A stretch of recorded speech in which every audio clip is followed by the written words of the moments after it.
Dear students of class 10th, मैं हूं Anshul Doval, GIC Lakshman झूला, यमकेश्वर पौड़ी गढ़वाल। प्यारे बच्चों, इससे पहले हम समीकरण को संतुलित करना पहले भी सीख चुके हैं, लेकिन कुछ बच्चों को कंफ्यूजन था, तो एक बार फिर से हम इसको समझने की कोशिश करते हैं।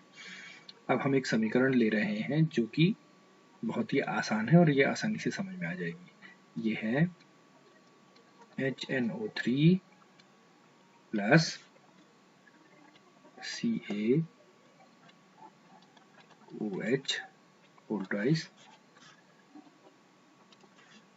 ये देता है CaNO3 whole twice plus H2O। Nitric acid को चूने के पानी में मिलाने पर कैल्शियम नाइट्रेट और पानी बनता है। ये समीकरण है। इसको संतुलित करने के लिए एक बात को पहले आप समझिए कि ये जो तीर का निशान है, इससे पहले ये अभिकारक है और इस तीर के निशान के बाद जो भी है वो है उत्पाद। तीर के निशान के पहले की साइड को बोलते हैं हम लेफ्ट हैंड साइड। तीर के निशान के बाद की साइड को हम बोलते हैं right hand side. Left hand side में सबसे पहले हम क्या करते हैं कि द्रव्यमान संरक्षण के नियम को समझ लेते हैं। उसके अनुसार क्या होता है कि अभिक्रिया, जो रासायनिक अभिक्रिया हो रही है, उसके आरंभ में जो अभिकारक उस पे भाग ले रहे हैं उनमें परमाणुओं की संख्या और जो उत्पाद बाद में बन रहे हैं उनमें परमाणुओं की संख्या हमेशा समान होती है। यानी कि नए परमाणुओं का न तो सृजन होता है न उनका विनाश होता है। ये द्रव्यमान संरक्षण का नियम है। तो इसके अनुसार क्या होना चाहिए कि इस तरफ लेफ्ट हैंड साइड और इस तरफ राइट हैंड साइड में इन चीजों की संख्या बराबर होनी चाहिए, परमाणु की संख्या। तो पहले हम क्या करते हैं, लेफ्ट हैंड साइड में देख लेते हैं कि हमारे पास कौन कौन से परमाणु हैं जो इस अभिक्रिया में भाग ले रहे हैं और उन परमाणुओं की संख्या कितनी है। तो अपनी सुविधा के लिए हम एक सारणी बना दे रहे हैं। इस सारणी में हम देख रहे हैं कि हमारे पास कितनी चीजें इसमें भाग ले रही हैं। तो सबसे पहले हम इसमें तत्वों को देख लेते हैं, कौन कौन से तत्व हैं। पहला तत्व है हाइड्रोजन, दूसरा है नाइट्रोजन, तीसरा है ऑक्सीजन और चौथा है कैल्शियम। फिर ये ऑक्सीजन और हाइड्रोजन रिपीट हो रहे हैं। तो हमारे पास चार तत्व हैं। पहला है हाइड्रोजन, दूसरा है नाइट्रोजन, तीसरा है ऑक्सीजन, चौथा है कैल्शियम।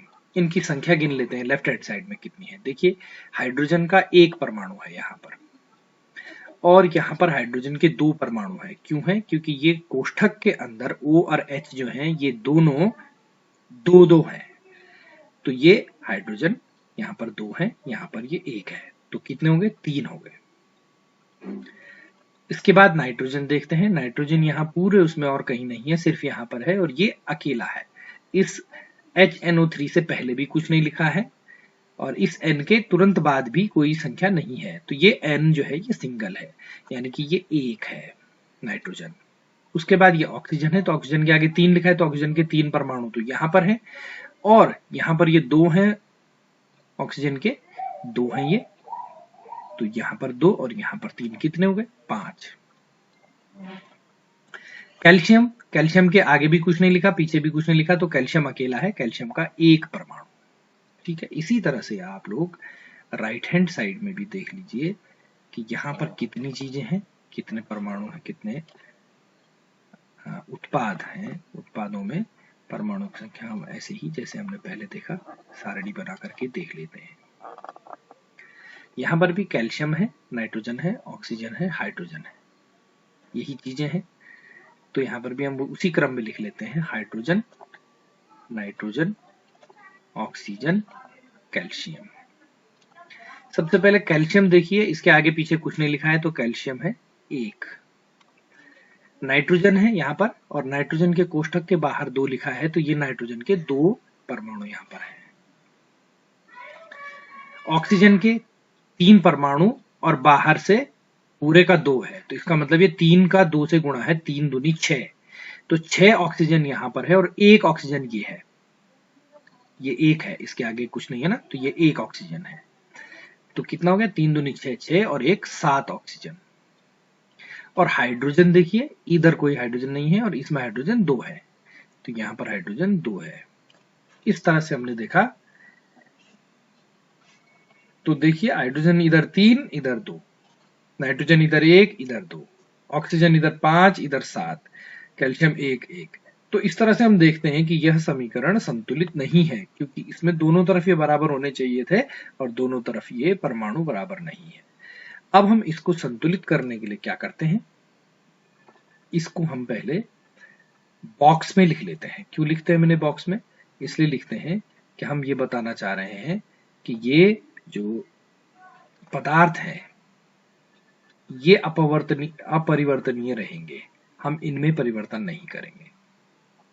इनकी अंदर से हम कुछ संख्या घटा बढ़ा नहीं सकते हैं, जो पदार्थ का नाम है वो वही रहेगा, पदार्थ नहीं बदलेंगे, नहीं तो समीकरण ही कुछ और हो जाएगी वो। तो हमने इनको बॉक्स में ले लिया।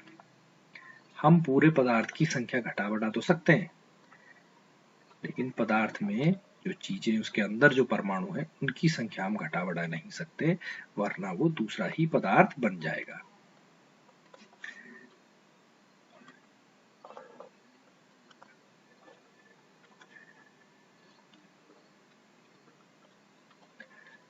ये H2 यानी पानी का अणु। अब हम देखते हैं कि हम क्या कर सकते हैं इसको। ठीक है, यहां पर हाइड्रोजन 1 है, यहां पर हाइड्रोजन 2 है, तो सीधी सी बात है कि हमें ये हाइड्रोजन नहीं, यहाँ पर हाइड्रोजन 1 ये है और 2 हाइड्रोजन है, 3 हाइड्रोजन है और यहाँ पर 2 हाइड्रोजन है। तो हमने क्या करना है कि इसको और इसको बराबर लाना है। ऑक्सीजन की संख्या भी हम देख रहे हैं कि इधर 5, इधर 7 कम ज्यादा है। तो सबसे पहले हम क्या करते हैं, हम इस वाले को 2 ले लेते हैं। इसके 2 मैंने इसके एक अणु दिख रहा था ना, ये पूरा एक अणु है, इसके अणु हमने 2 बना दिए। यानी कि हम अगर कोई अभिक्रिया कर रहे हैं किसी परख नली में, तो हम किसी चीज की बूंदे घटा बढ़ा तो सकते हैं ना। जैसे नाइट्रिक एसिड डाला तो हमने 1 बूंद डाला था, तो 2 बूंद कर सकते हैं हम। अब यहां पर क्या करेंगे, फिर से गिनेंगे इनको कि इस ऐसा करने से क्या फर्क पड़ेगा। तो ऐसा करने से क्या होगा कि यहाँ पर ये हाइड्रोजन 2 हो जाएगा, तो नाइट्रोजन भी 2 हो जाएगा, और ये ऑक्सीजन का भी 2 गुना हो जाएगा। तो ये 3 थे ऑक्सीजन, तो ये 3 दूनी 6 हो जाएगा। और ये जो है इस पर अभी हमने कुछ नहीं किया है, तो इसको आगे हम दूसरी स्थिति में लिख रहे हैं आप। ठीक है, दूसरी स्थिति में क्या है, हाइड्रोजन के 2 और इधर हाइड्रोजन के 2, तो कितने हो गए, 4। और नाइट्रोजन दुगुना हो गया, नाइट्रोजन के 2। ऑक्सीजन के 3 परमाणु पहले से थे और दुगना होने के कारण ये हो गए 6, और इधर से 2 ये इधर है ही, पहले से 2 है ही, तो 6 और 2 8 हो गए। और कैल्शियम 1 था, हमने इस वाले परमाणु में कैल्शियम हाइड्रोक्साइड जो है यानी बुझा हुआ चूना, इसमें हमने कोई परिवर्तन नहीं किया, ये एक ही है।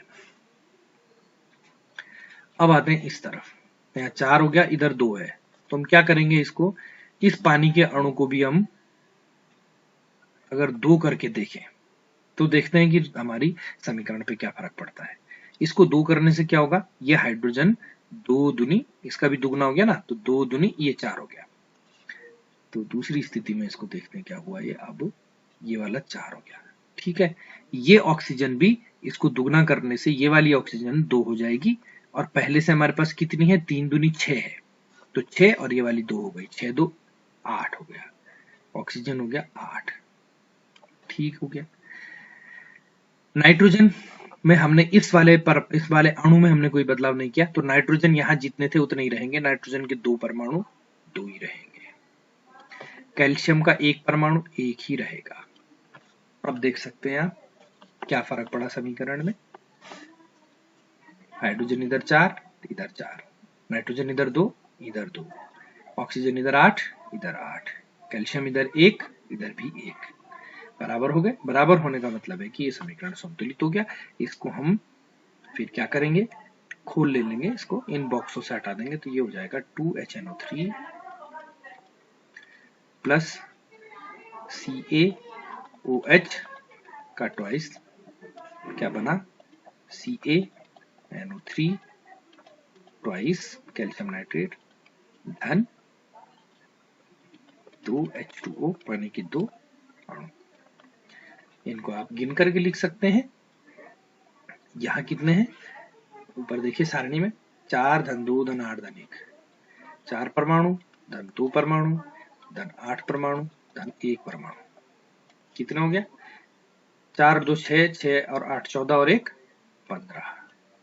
और इधर क्या हो गया? हाइड्रोजन का 4 परमाणु धन नाइट्रोजन का 2 परमाणु धन ऑक्सीजन का 8 परमाणु धन कैल्शियम का 1 परमाणु। 4 और 2 6 और 8 14 और 1 15। तो दोनों तरफ कितना हो गया?